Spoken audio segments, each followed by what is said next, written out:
Bienvenidos a este módulo que hoy vamos a hablar de la logística para el PAI. Es una clase que que les voy a pedir tal vez mucha participación y también lo que es su atención, ¿no? Entonces, hoy vamos a hablar de todo lo que corresponde a logística. Soy Claudia Carrizales, soy enfermera, licenciada en enfermería. Estoy como 10 años ya en lo que es el PAI y hace 3, 4 años aproximadamente estoy como responsable del área de logística. Entonces vamos a empezar con el tema directamente, indicando qué es la logística, ¿no? ¿A qué corresponde el área de logística? Entonces vamos a entender que es un proceso de operaciones llevados a cabo para hacer posible de forma eficiente y efectiva todo lo que es relacionado a la selección, programación, adquisición, distribución y almacenamiento de las vacunas, ¿no? Y vemos también el tema de jeringas y cajas de desecho y otros insumos que van a ser utilizados para la vacunación. Todo este proceso, también tenemos que tener una información relacionada con la vacunación continua, ¿no? Ya que esto tiene una finalidad. ¿Y cuál es el fin? La logística tiene el fin de asegurar el abastecimiento de vacunas e insumos. Cuando hablamos de insumos, vemos que están inmersos lo que son jeringas, cajas de desecho seguro, ¿no? Y que estos estén de manera oportuna en todos los establecimientos de salud, tanto del sector público y la seguridad social. Por otro lado, es garantizar los procesos de sistematización, de programación, adquisición y distribución de vacunas, jeringas e insumos de vacunación en todos los niveles de salud. Contar y analizar la información para asegurar el uso eficiente de las vacunas, jeringas e insumos. Y por último, verificar la utilización eficiente de las vacunas, jeringas y formularios que corresponden. Y dentro de ello hablamos de un ciclo de la logística. ¿Cuál es este ciclo de la logística para llegar a la vacunación? Hablamos de la selección de una vacuna. Hacemos la programación de esta vacuna, a qué grupos va a ir dirigido esta vacuna, cuándo vamos a hacer la adquisición, dónde lo vamos a hacer el almacenamiento, cuándo lo vamos a distribuir, a qué grupos va a estar dirigido y el proceso de vacunación en todos los establecimientos públicos y de la seguridad social. Ya viendo lo que es la selección de vacunas, ¿cómo se hace una selección de vacunas?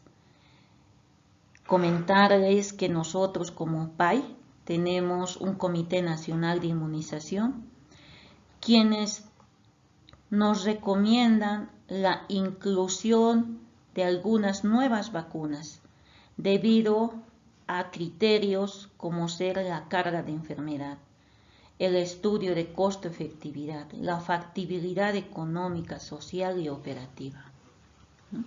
Cuando hablamos de carga de la enfermedad, quiere decir de cuántas personas se han enfermado con este virus o con esta bacteria. Y si es necesario que como país podamos introducir esta vacuna, ¿no? Otro criterio es el estudio de costo-efectividad, verificar cuán costo efectiva es la introducción de esta vacuna, debido a que si con esta vacuna nosotros vamos a disminuir la enfermedad de nuestra población, ¿no? Y lo último que también tiene mucha decisión es la factibilidad económica, siendo que el país a partir del 2006 todas las vacunas que tiene el esquema son compradas con recursos del Estado Nacional, ¿no?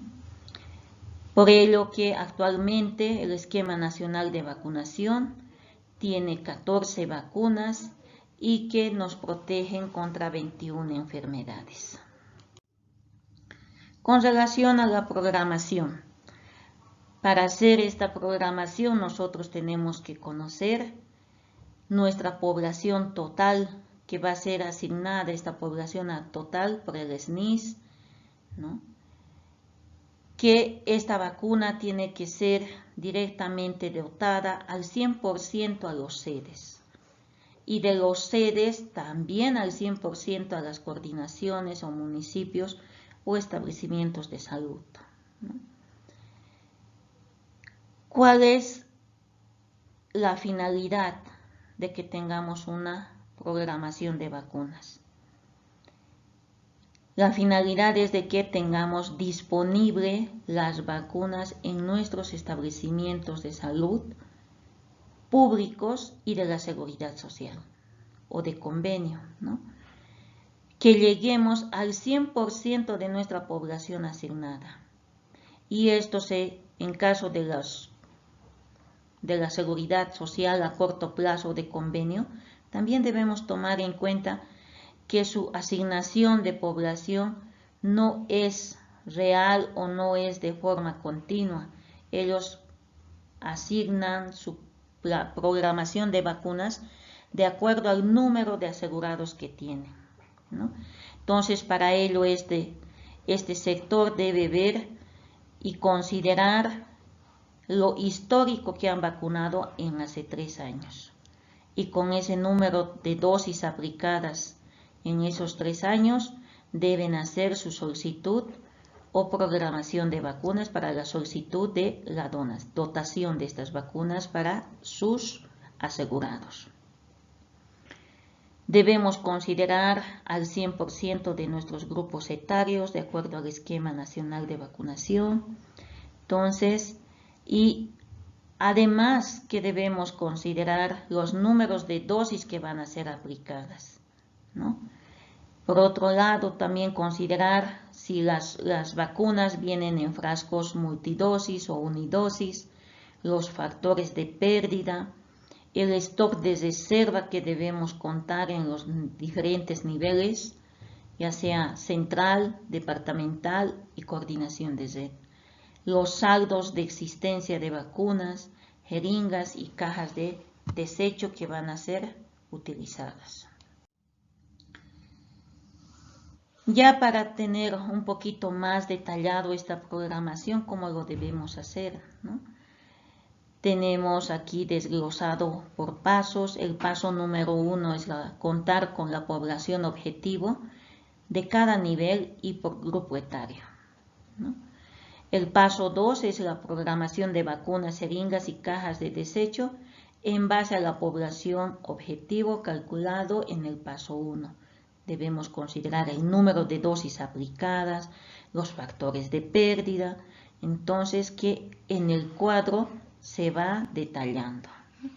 ¿Qué debemos considerar en la programación nacional o central? Debemos tomar en cuenta una población total por el número de dosis que vamos a aplicar, más el factor de pérdida, más un stock de reserva. A nivel departamental, lo propio tenemos que considerar la población total por número de dosis más factor de pérdida más el stock de reserva. Las coordinaciones de red o cabeceras de municipio, de la misma manera, tomar en cuenta la población total más número de dosis aplicar más el factor de pérdida y el stock de reserva. Entonces, estos 3 niveles son los niveles que van a distribuir la vacuna y es por ello que deben considerar el stock de reserva. Sin embargo, ya en los establecimientos de salud, en su programación tienen que considerar 3 aspectos, ¿no? La población total por el número de dosis y más el factor de pérdida.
Con relación al stock de reserva, ¿por qué el stock de reserva, que es un cápite nuevo para nosotros, ¿no? Para el país?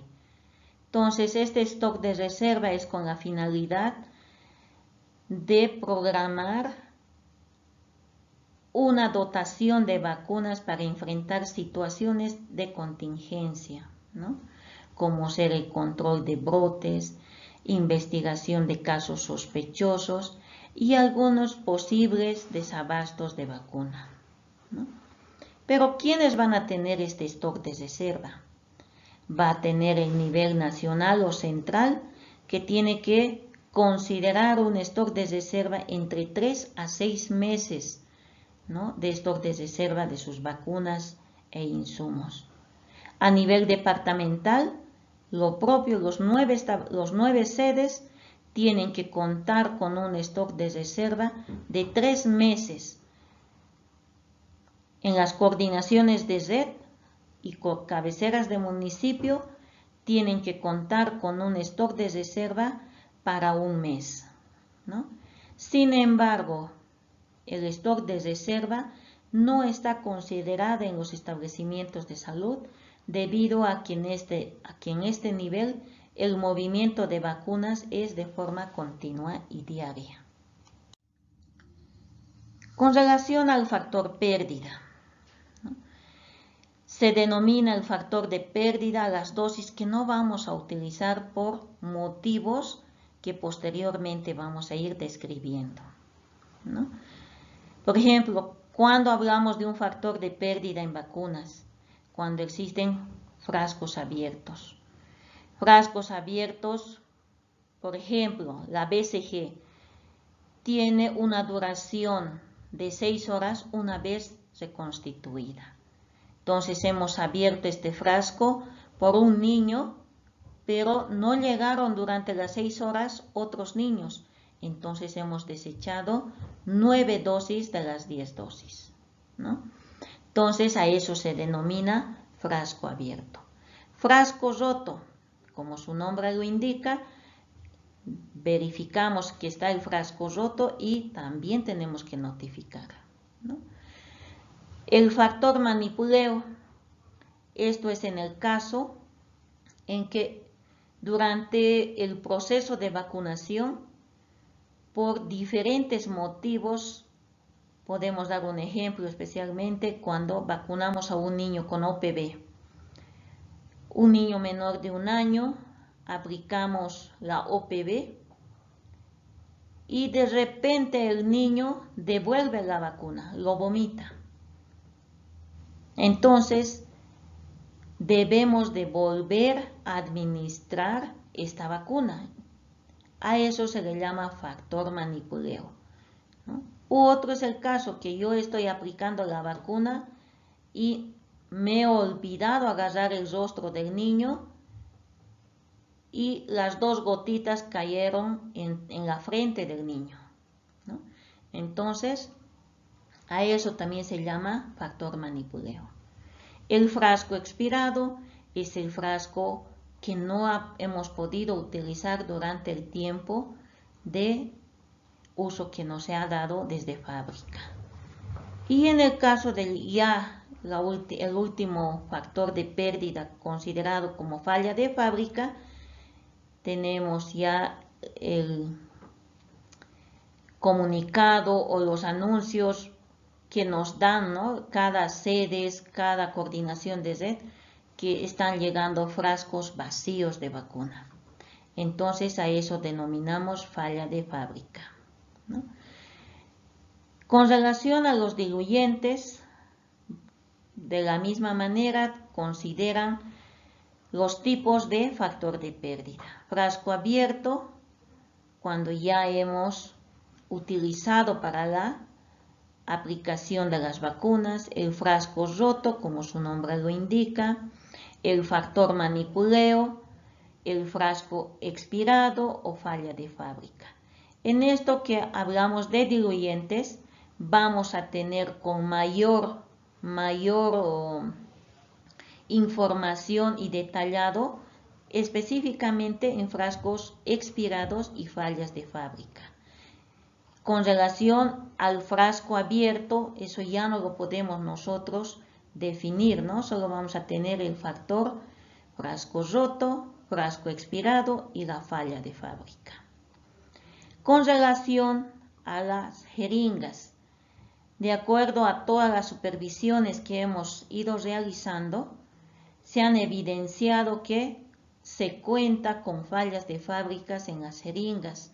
Existen la aguja rota, el émbolo igual roto o en algunos casos que vinieron sin jeringa, ¿no?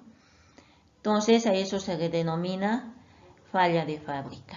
El otro es el factor manipuleo.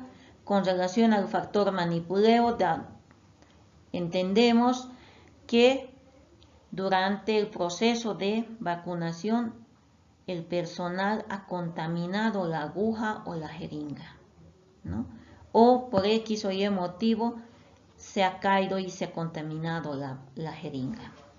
Y el factor de expiración, que durante el tiempo establecido que tiene, los años que vienen ya determinados por la fábrica, no lo hemos podido utilizar, ¿no? Entonces, estos son los factores de pérdidas más frecuentes que podemos encontrar con relación al uso de vacunas, jeringas y diluyentes. Haciendo un resumen, ¿no? El factor de pérdidas por vacunas y jeringas a nivel nacional. En la BCG tenemos que es una presentación multidosis, viene de 10 dosis y para ello tenemos la consideración del 200% de factor de pérdida, esto para la programación de vacunas. La rotavirus es una vacuna unidosis que viene de 0, su factor de pérdida está considerada de 0.5%. Y para todas las vacunas que son unidosis, el factor de pérdida es de 0.5%.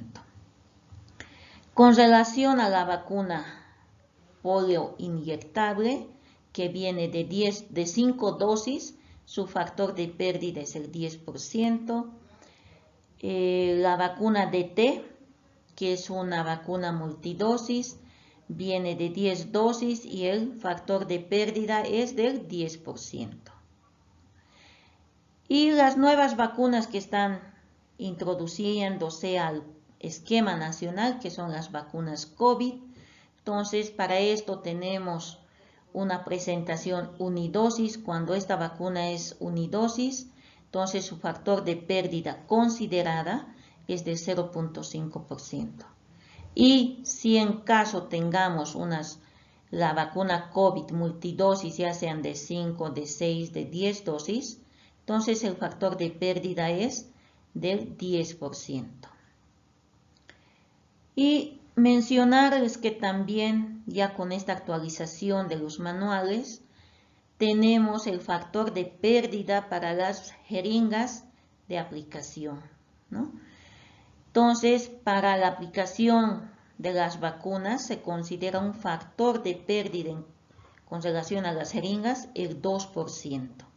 Entonces, esto es un resumen de cuánto está considerado el factor de pérdida de cada vacuna del esquema nacional. La adquisición de las vacunas. ¿Cómo hacemos la adquisición? Recordemos que el país tiene una ley de vacunas que es el número 3300, el cual aprueba la compra de vacunas. Entonces, para la adquisición de estas vacunas, nosotros a través del Ministerio de Salud se tiene un convenio entre OPS, OMS y Fondo Rotatorio para que esta institución nos haga la entrega de vacunas precalificadas, ¿no? Y que estas puedan ser procedentes indistintamente de diferentes laboratorios acreditados. Las vacunas llegan al país de forma trimestralmente bajo estricta normas de conservación de cadena de frío, son recepcionadas en el aeropuerto por un personal calificado y estas son trasladadas hasta el almacén central para la conservación. Ya cuando hablamos del almacenamiento, ¿no? Estas vacunas en todos los niveles, tanto central, departamental, coordinaciones de red, cabeceras de municipio y establecimientos de salud, deben ser almacenadas en equipos de refrigeración precalificados, ¿no? Como es en el caso de cámaras frías, refrigeradores, congeladores, de acuerdo a una norma establecida que indica la conservación y el almacenamiento de las vacunas. Con relación a los diluyentes, en el nivel central y departamental se recomienda el cumplimiento, ¿no? Que deben contar con almacenes exclusivos para esta vacuna, este diluyente, ¿no? Deben ser alejados de toda fuente de calor. Ya en el nivel de coordinación de red, cabeceras de municipio y establecimientos de salud, estos diluyentes deben ser almacenados juntamente con las vacunas, ¿no? En la tercera bandeja del refrigerador. Por otro lado, hablamos del almacén en seco, que corresponde directamente al almacenaje de jeringas y cajas de desecho seguro. Esto debe tener condiciones, ¿no? ¿Cuáles son las condiciones? Tener un ambiente exclusivo y únicamente debemos ocupar el 80% del ambiente. Debe estar a una temperatura máxima de 22 grados centígrados.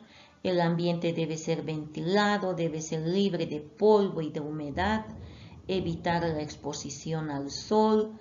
Los estantes que va a contar este almacén deben ser de acero inoxidable, considerando que haya un distanciamiento o una distancia entre el suelo y el estante de 10 centímetros.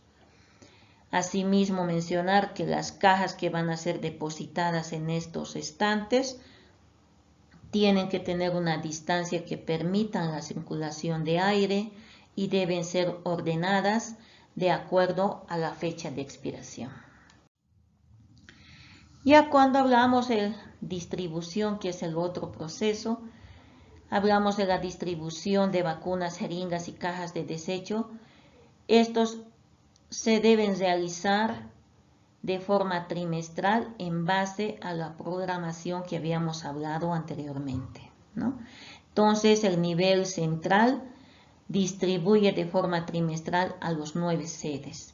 Los 9 sedes tienen que hacer la distribución a las coordinaciones de red, a las cabeceras de municipio, de igual manera de forma trimestral y considerando la capacidad de almacenamiento. Ya las coordinaciones de red y municipios a los establecimientos de salud deben hacer la entrega de estas vacunas o la distribución de acuerdo a la capacidad de almacenamiento. Y esta ya va a ser dependiendo, pueden ser trimestral, bimensual o de forma mensual. Entonces, con esto hemos terminado lo que es la primera parte del módulo de cadena de frío y recordar que tienen disponible el material, los cuales deben ir revisando para fortalecer, ¿no? Y tener más conocimiento con relación al módulo de logística. Gracias por su atención y les deseo pues éxitos en el trabajo. Hasta pronto.